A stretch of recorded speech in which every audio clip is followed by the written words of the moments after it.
আওয়ামী লীগের সাধারণ সম্পাদক জনাব ওবায়দুল কাদের এই মুহূর্তে কোথায় রয়েছেন? তিনি কি বাংলাদেশে? বাংলাদেশের কোনো প্রত্যন্ত অঞ্চলে? সিলেটে? কিংবা ঢাকা শহরে? তিনি কি নাকি দেশের বাইরে আছেন? কলকাতাতে? আগরতলাতে? নাকি দিল্লিতে? এসব নিয়ে আলোচনা হচ্ছে, অনেক দিন থেকে আলোচনা হচ্ছে।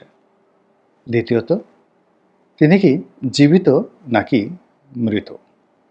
দুটো খবরই রীতিমতো চাউর হচ্ছে। এক পক্ষ বলার চেষ্টা করছেন যে তিনি মারা গিয়েছেন কলকাতার একটি হাসপাতালে। তারপর আজকে জানেন তো যে আজকের দিনগুলোতে এআই দিয়ে, অর্থাৎ আর্টিফিশিয়াল ইন্টেলিজেন্স দিয়ে যে কোনো কণ্ঠ, যে কোনো ভয়েস, যে কোনো ভিডিও হুবহু তৈরি করা সম্ভব।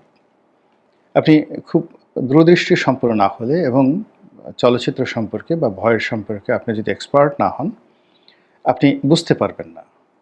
তো সেই এআই টুলস ব্যবহার করে কিছু অডিও নয়, ঠিক স্টিল ফটো এমনভাবে দেখানো হয়েছে যে আসলে ওবায়দুল কাদের সাহেব কোনো একটি আইসিইউতে ছিলেন এবং সেখানে তিনি মারা গিয়েছেন।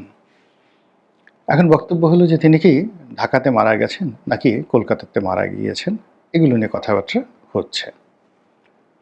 দ্বিতীয় যে প্রোপাগান্ডা হচ্ছে তাকে নিয়ে, সেটা হলো যে তিনি লুকিয়ে আছেন, কলকাতাতে লুকিয়ে আছেন, আওয়ামী লীগ নেতাকর্মীদের ভয়ে তিনি বের হচ্ছেন না।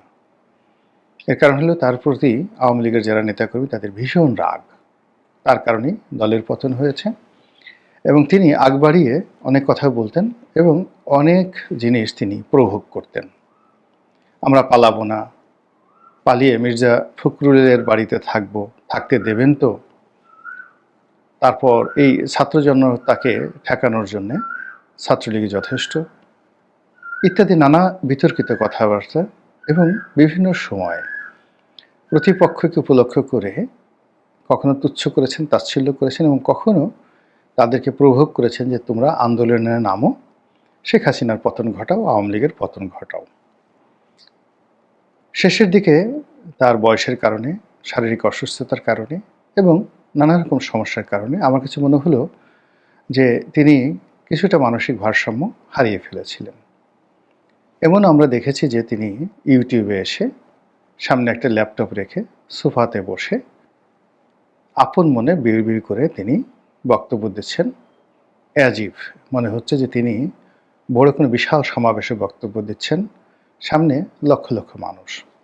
তো ধরুন আমি আপনাদের সঙ্গে এখন যে ভাষায় কথা বলছি, আর আমি যদি এখানে বসে সে ভাষা ব্যবহার করি, পল্টন ময়দানে আমার সামনে লক্ষ মানুষ দাঁড়িয়ে আছে, আর তাদের সামনে আমি আঙ্গুল উঁচিয়ে যেভাবে রাজনৈতিক বক্তব্য দেই, সেই বক্তব্যগুলো যদি আমি এখানে দেই, সঙ্গত কারণেই আপনারা আমার ব্যক্তিত্ব নিয়ে, রুচি নিয়ে এবং মানসিক শারীরিক সুস্থতা নিয়ে প্রশ্ন করতে পারেন। জনাব ওবায়দুল কাদেরের সেরকম একটি অবস্থা তৈরি হয়েছিল সেই 2023 সন থেকেই।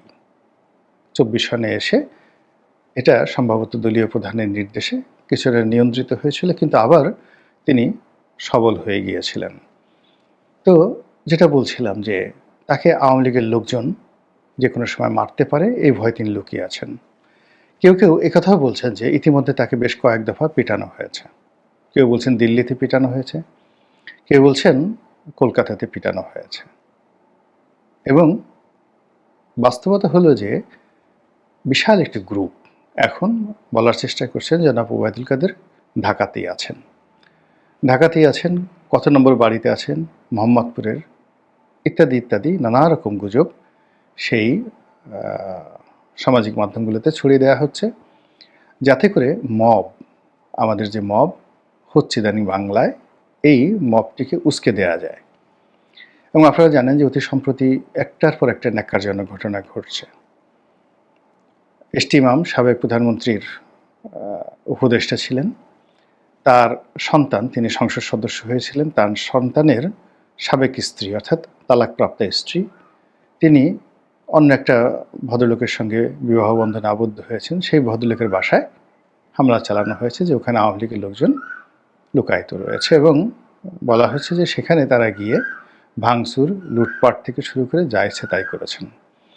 এখন গুলশান বনানীর বা ধানমন্ডির যে কোনো অভিজাত পরিবারের বাসায় সোনা থাকে, গহনা থাকে, ডলার থাকে এবং এই রকম মব সৃষ্টি করে যদি চুরি ডাকাতি রাহাজানি প্রকাশ্যে করা যায়, তাহলে যারা অরাজকতা সৃষ্টি করেন তাদের জন্য একটা মবের মুলুক তৈরি হয়ে যায়, যেটি আগস্ট মাসের 5 তারিখ পর শুরু হয়েছে এবং এখন পর্যন্ত থামেনি, বরং বেড়ে যাচ্ছে। এবং আগে যেভাবে পুলিশ নিষ্ক্রিয় ভূমিকা পালন করত, আর এখনও ঠিক ওইভাবেই তারা চলছে।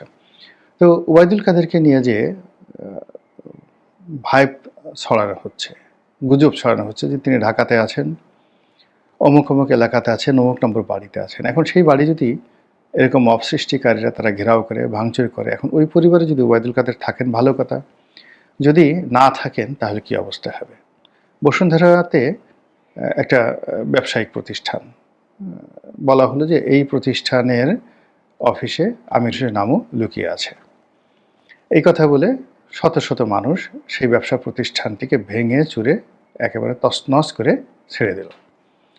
ওই ব্যবসা প্রতিষ্ঠানের মালিক বেশ একসময় ঢাকা শহরের মাস্তান ছিলেন, গুন্ডা ছিলেন। তিনিও বডিগার্ড নিয়ে চালচলন করেন, তার বডিগার্ড যারা আছে তারা গুলি করলো।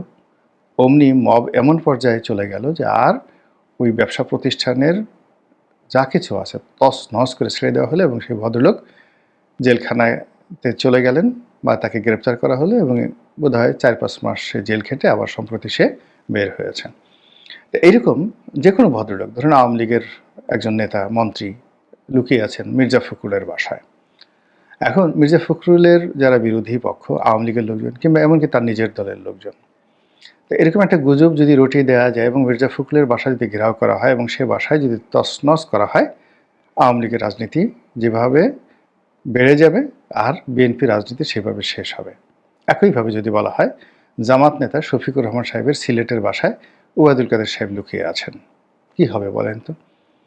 লোকজন যদি এই যে একটা মব তৈরি হয়ে গেছে, এই মবটি গিয়ে সেই ডক্টর শফিকুর রহমানের হাসপাতাল, তার বাসা, এমনকি তার ঢাকার বাসা যদি আক্রমণ করে, এটা অস্বাভাবিক কোনো কিছু নয়। তো এই জিনিসগুলো বাংলাদেশে খুবই সিস্টেমেটিক ওয়েতে শুরু করা হচ্ছে এবং শুরু করার জন্য যে সকল মানুষ গণধিকৃত মানুষ, তাদেরকে নিয়ে ভাইব তৈরি করা হচ্ছে।